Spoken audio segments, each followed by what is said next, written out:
Commander Sarah Chen stood on the bridge of the UES Prometheus, watching the final enemy ship explode in a brilliant flash of white light against the star-filled void. Around her, the bridge crew erupted in cheers and applause. After 3 years of brutal warfare against the Zeherian Empire, humanity had finally achieved the impossible.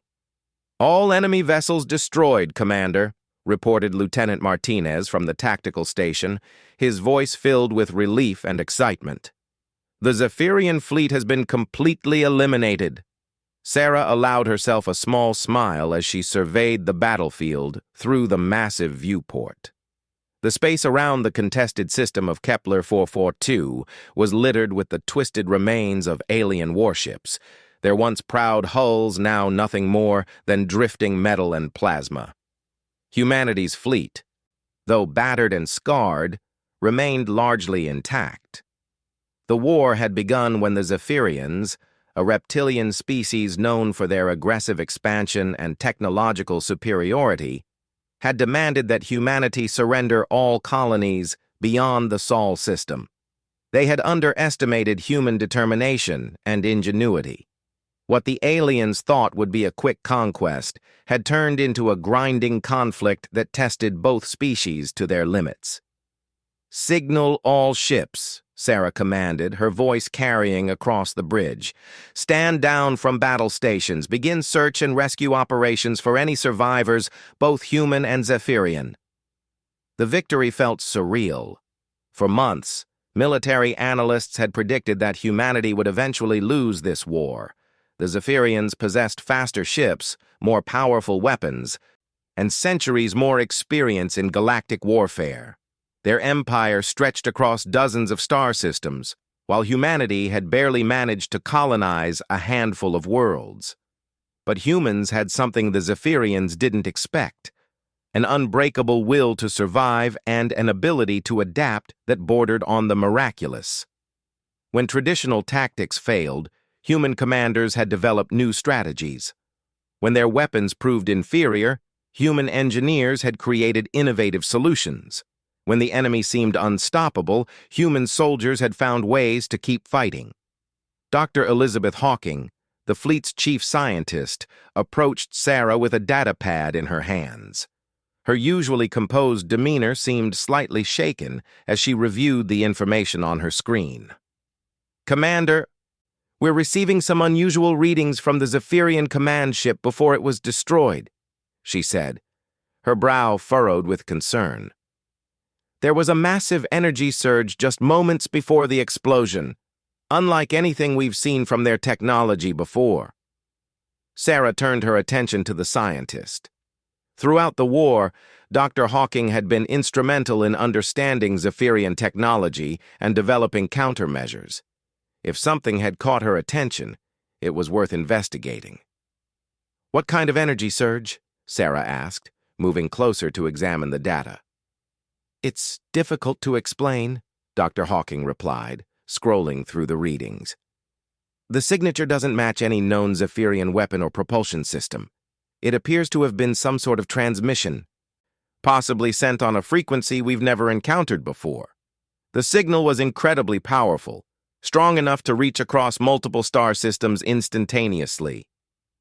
The celebration around them continued, but Sarah felt a growing unease.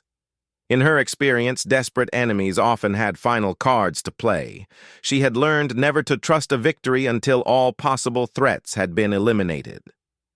"Could it have been a distress signal?" she wondered aloud. "That was my first thought," Dr. Hawking admitted. "But the energy requirements for such a transmission are enormous.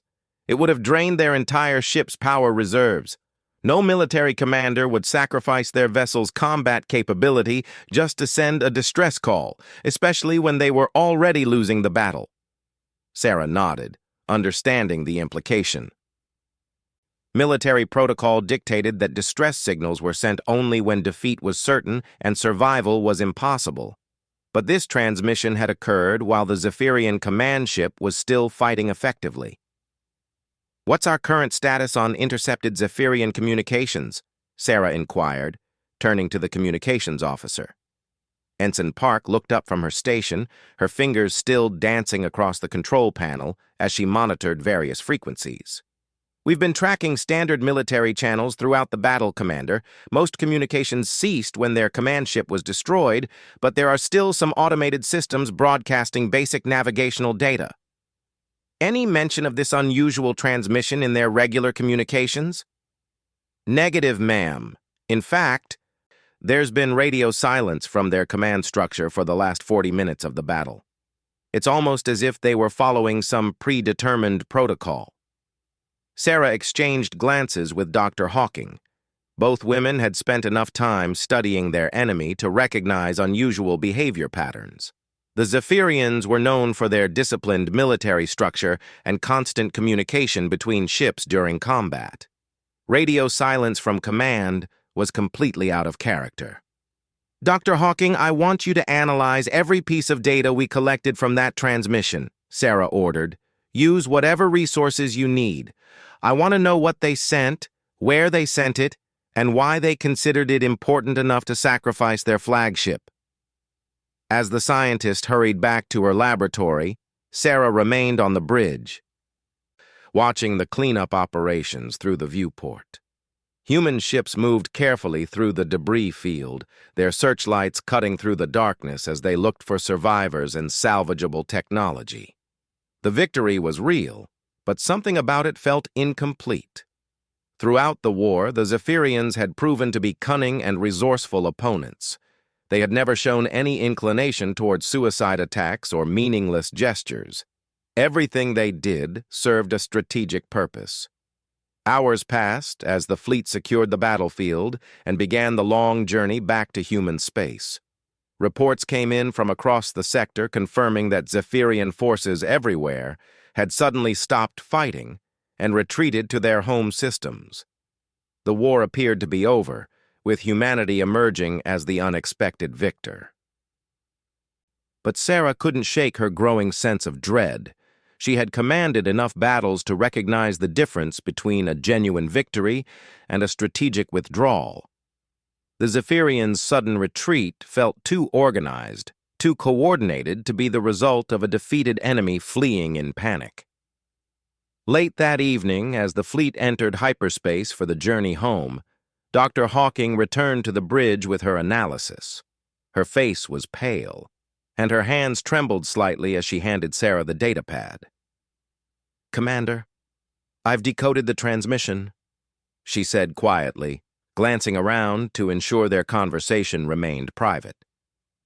"You're not going to like what I found." Sarah took the pad and began reading the translated message. As she progressed through the text, her blood turned cold. The transmission wasn't a distress signal or a military communication. It was something far more sinister. The message was brief, but terrifying in its implications. "The harvest is complete. The warriors have been tested and proven. Prepare the hunters. The real prey has revealed itself." "Dr. Hawking," Sarah said slowly, her voice barely above a whisper, "who was this message sent to?" The scientist's reply confirmed her worst fears. "Based on the signal's trajectory and power requirements, it was transmitted to coordinates beyond our galaxy, Commander. Someone or something out there has been watching this entire war, and I don't think the Zeherians were our real enemy." As the implications of this discovery settled over them, Sarah realized that humanity's greatest victory might have just become their most dangerous mistake. The war they thought they had won might have been nothing more than an elaborate test, and they had just passed it with flying colors. The question now was, what exactly had they qualified for? Outside the ship's windows, the stars continued their eternal dance.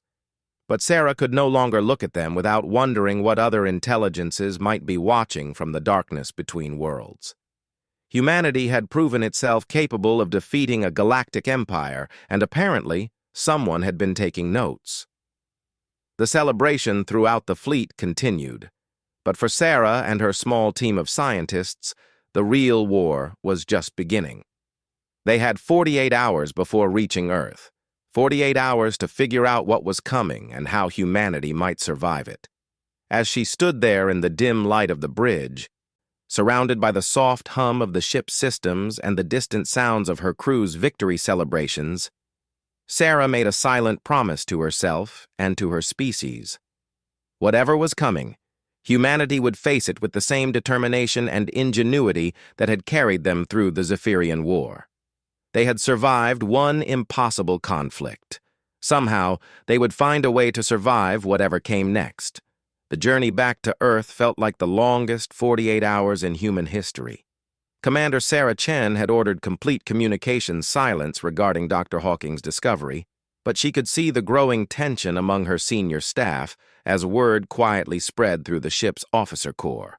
In the ship's main conference room, Sarah gathered her most trusted advisors around a holographic display showing the decoded Zeherian transmission. The blue light from the projector cast eerie shadows on their faces as they studied the alien text and its English translation. "Let's review what we know," Sarah began, her voice steady despite the gravity of the situation. "The Zeherians sent this message to coordinates approximately 2 million light-years beyond our galaxy to a region of space we've never explored. The transmission required enough power to cripple their flagship, which means whoever they were contacting was considered more important than winning the battle." Dr. Hawking activated another hologram showing the signal's projected path. "Based on our analysis, the transmission would have reached its destination approximately 6 hours ago. If we assume the recipients have faster-than-light communication capabilities similar to ours, any response could arrive at any moment." Captain Rodriguez, the fleet's tactical commander, leaned forward in his chair. "Commander, with respect, we might be overreacting. This could simply be the Zeherians calling for backup from some distant ally. We've defeated them before. We can do it again." Sarah appreciated his optimism, but she had spent too many years fighting to ignore her instincts. "Captain, consider the timing. The Zeherians didn't send this message when they were losing the war. They sent it when they realized they were going to lose this specific battle. More importantly, look at the language. The harvest is complete. The warriors have been tested and proven. That doesn't sound like a call for backup." Lieutenant Commander Kim, the fleet's intelligence officer, had been quietly reviewing intercepted Zeherian communications from throughout the war. She looked up from her datapad with a troubled expression.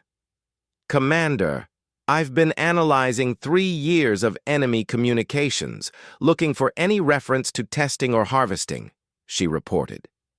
"What I found is disturbing.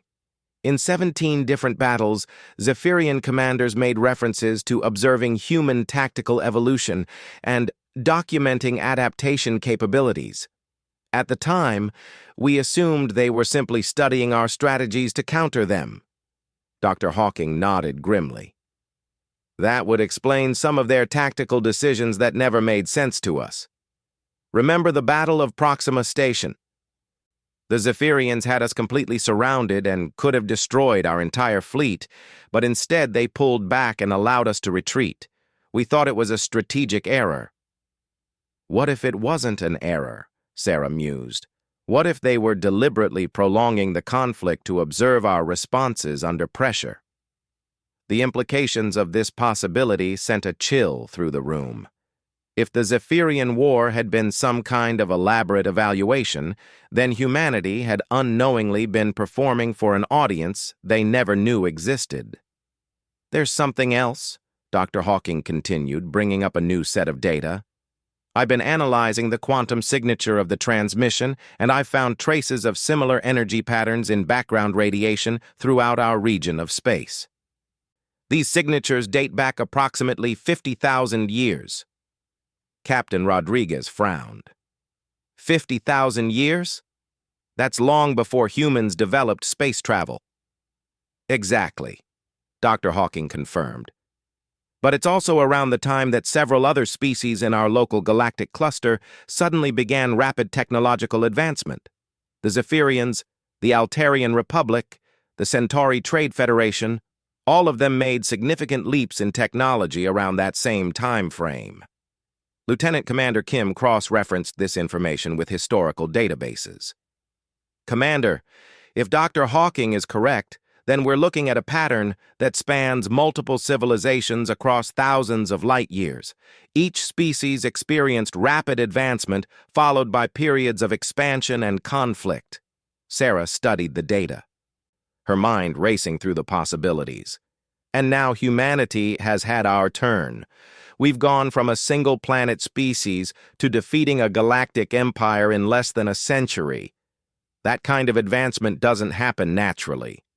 Are you suggesting that someone or something has been guiding our development? Captain Rodriguez asked, his skepticism evident. I'm suggesting that we've been prepared for something, Sarah replied. The question is what? Their discussion was interrupted by an urgent communication from the bridge. Ensign Park's voice crackled through the intercom, with barely controlled panic. Commander Chen, please report to the bridge immediately. We're detecting massive energy signatures approaching from outside the solar system. Sarah and her team rushed to the bridge, where the main display showed a three-dimensional map of local space. Dozens of red indicators were moving toward Earth at incredible speeds, their trajectories suggesting an organized formation rather than natural phenomena. Report, Sarah demanded as she took her position at the command chair. 36 objects detected at the edge of the solar system, moving at approximately 90% light speed, reported Lieutenant Martinez from the tactical station. Their energy signatures are unlike anything in our databases. They'll reach Earth's orbit in approximately 14 hours. Dr. Hawking quickly connected her portable scanner to the bridge's main computer and began analyzing the incoming signals. Her face grew pale as the data streamed across her screen. Commander, the quantum signatures match the transmission we intercepted, she announced. These are the recipients of the Zeherian message. Sarah felt her stomach drop. 14 hours to prepare for contact with an unknown species that had apparently been orchestrating conflicts across the galaxy for 50 millennia. It wasn't nearly enough time. Signal the fleet, she ordered. All ships are to maintain current course and prepare for potential hostile contact.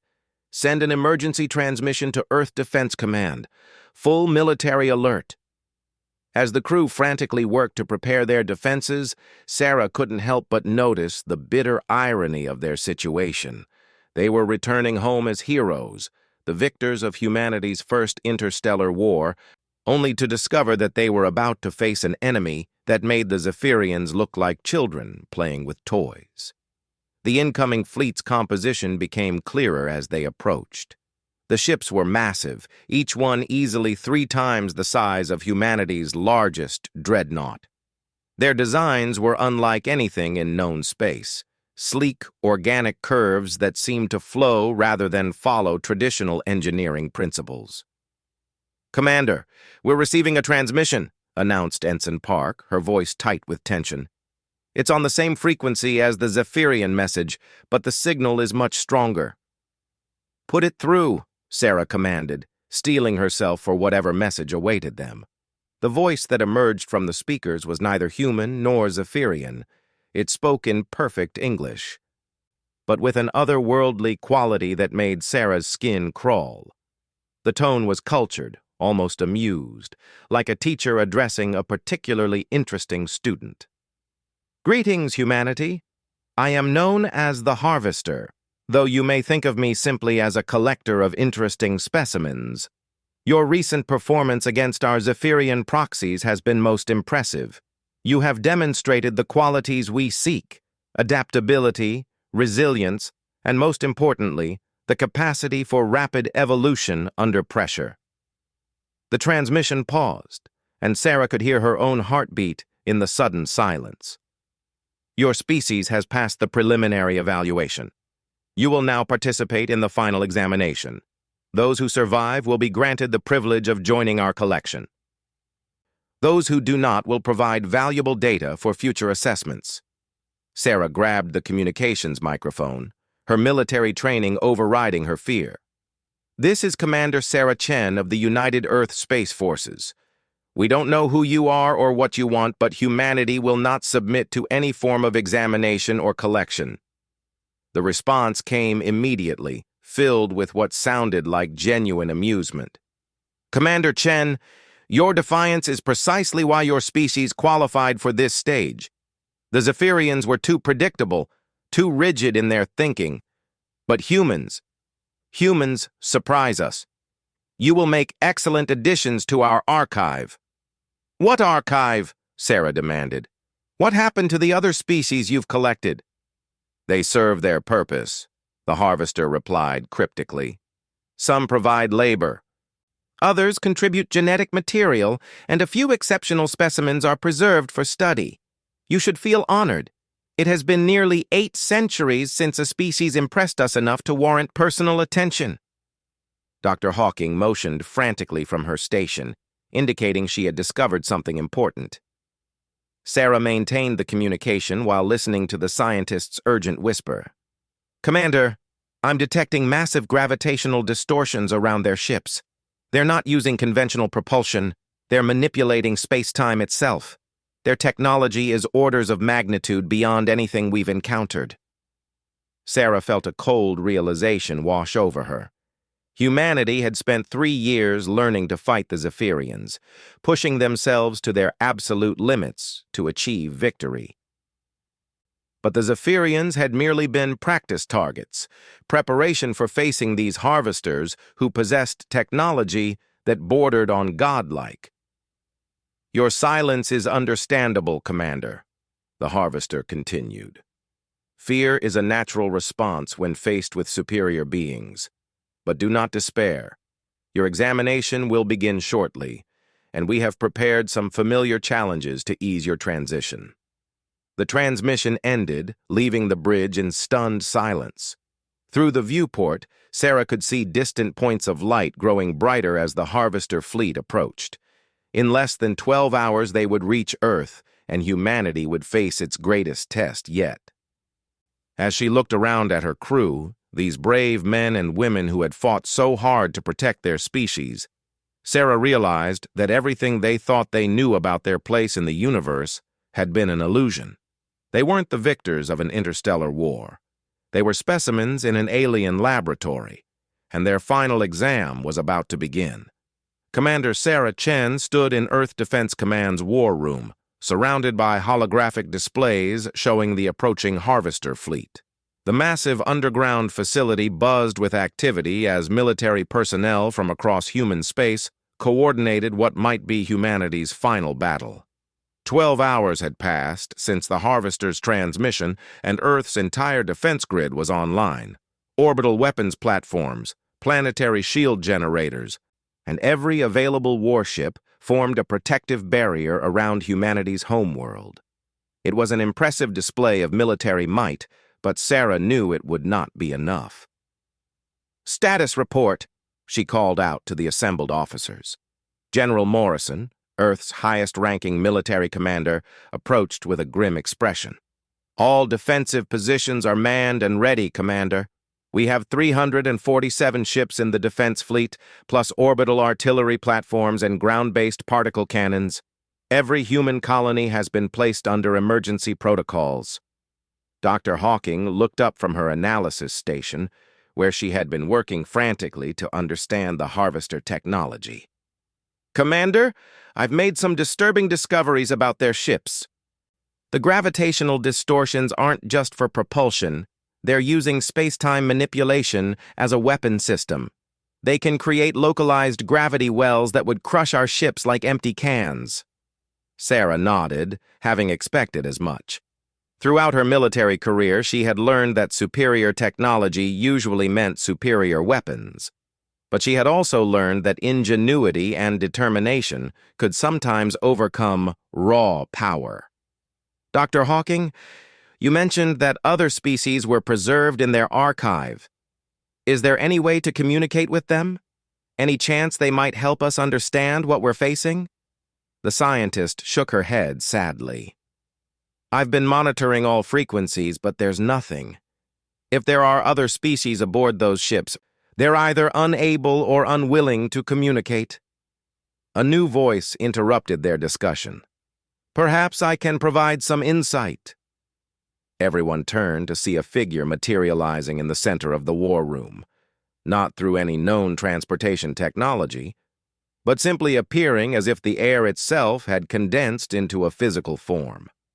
The being was tall and slender, with features that seemed almost human but subtly wrong, as if someone had tried to recreate humanity from memory. "I am what you would call a Zeherian, though that designation has become somewhat meaningless," the figure announced. "My name was Commander HFY before I became part of the collection." Sarah instinctively reached for her sidearm, but the being raised a translucent hand in a peaceful gesture. "I mean you no harm, Commander Chen. I have been observing your species' progress with great interest.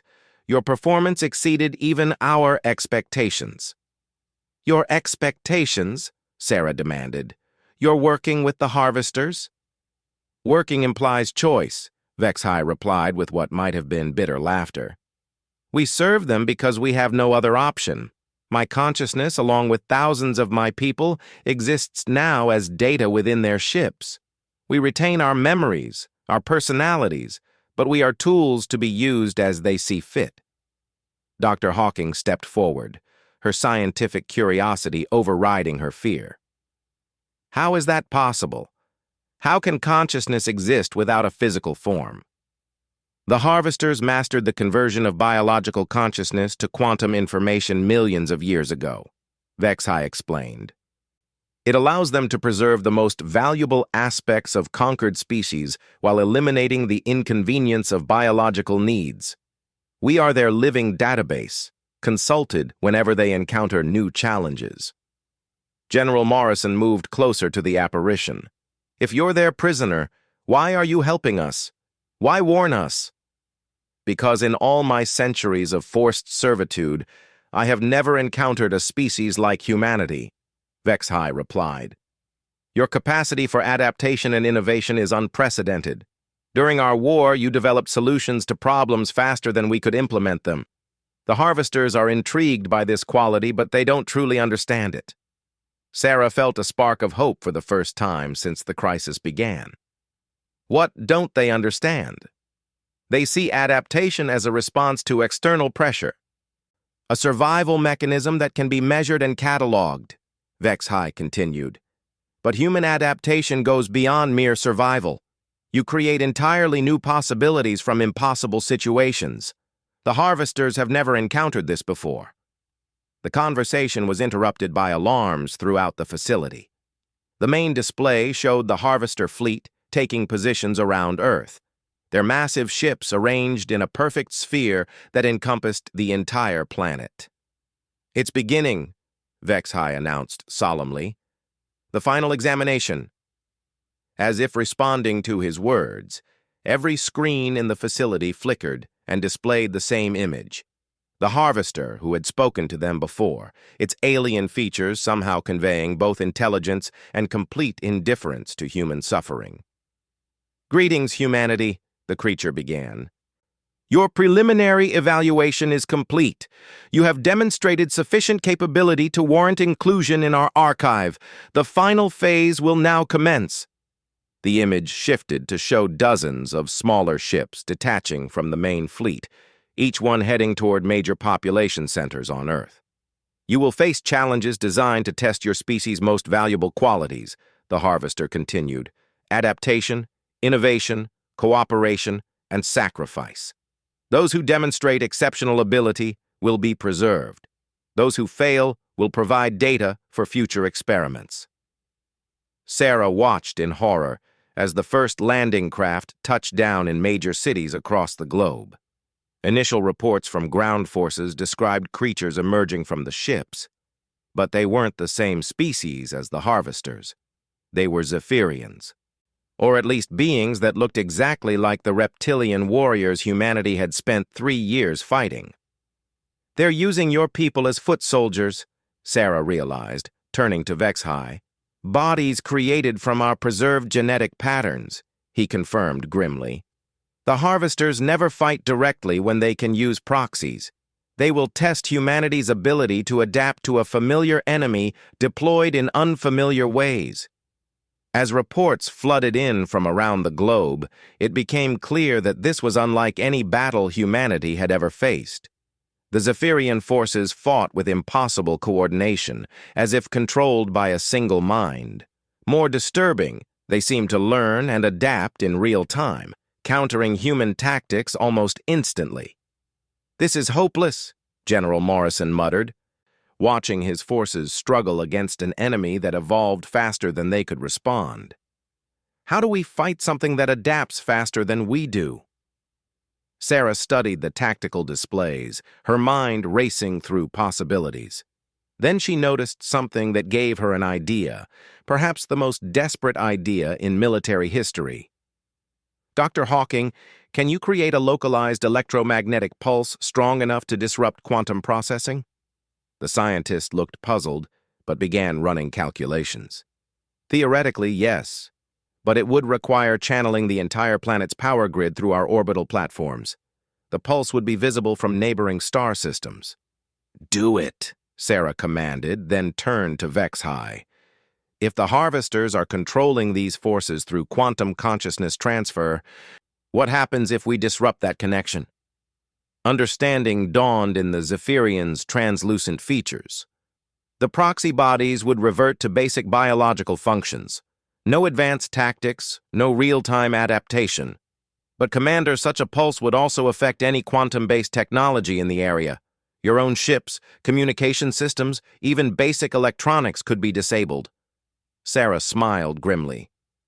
"Then we'll have to fight like our ancestors did were, with ingenuity, determination, and whatever tools we can improvise." Over the next 6 hours, humanity prepared for what could only be described as a tactical retreat into the past. Dr. Hawking and her team worked frantically to modify the orbital defense platforms, while military units across the globe prepared for combat without electronic support. The plan was insane, desperate, and completely contrary to every military doctrine humanity had developed. It was also, Sarah realized, exactly the kind of impossible solution that HFY had described as uniquely human. When the pulse activated, the effect was immediate and devastating. Every electronic system on the planet shut down simultaneously, plunging Earth into technological darkness.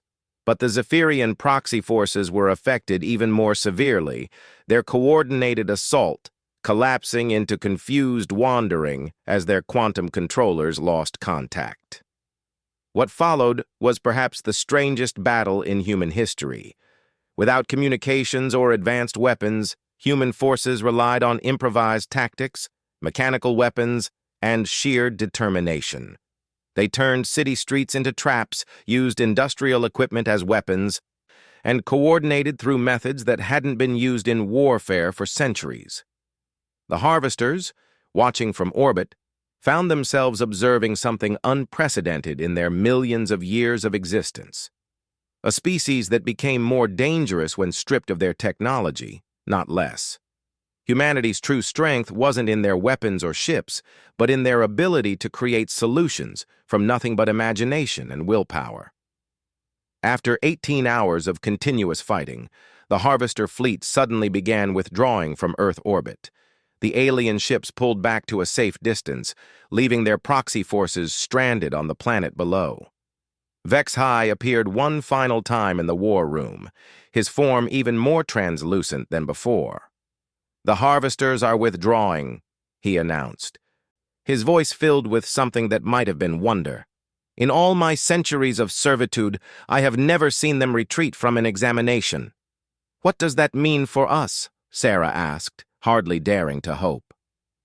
"I believe you have presented them with something they cannot categorize or control," HFY replied. "Your species' capacity for innovation without technology, for creating order from chaos, challenges their fundamental understanding of intelligence and adaptation. As power systems slowly came back online across the planet, humanity began to assess the aftermath of their impossible victory. The proxy forces, cut off from their controllers, had either fled or surrendered. The Harvester fleet remained at the edge of the system, apparently content to observe from a distance. But Sarah knew this wasn't over. The Harvesters were still out there, still collecting and cataloging species across the galaxy. Humanity had won a reprieve, not a permanent victory. "Dr. Hawking," she said, turning to the exhausted scientist, "I want you to begin analyzing everything we learned about their technology. If we're going to survive in a universe full of harvesters, we need to understand them better than they understand us." As she stood in the war room, surrounded by the evidence of humanity's strangest victory, Sarah reflected on how much their species had changed. They had begun this conflict celebrating their triumph over the Zeherians, only to discover that they had been pawns in someone else's game. But in the end, they had proven something that even beings with millions of years of experience hadn't expected. Humanity's greatest strength wasn't in their technology or their weapons, but in their refusal to accept that any problem was truly impossible to solve. The war was over, but the real test of humanity's future was just beginning. Somewhere in the darkness between stars, ancient intelligences were reassessing everything they thought they knew about the universe. And on a small blue planet orbiting an unremarkable star, a young species was preparing to prove that the age of harvesters might finally be coming to an end.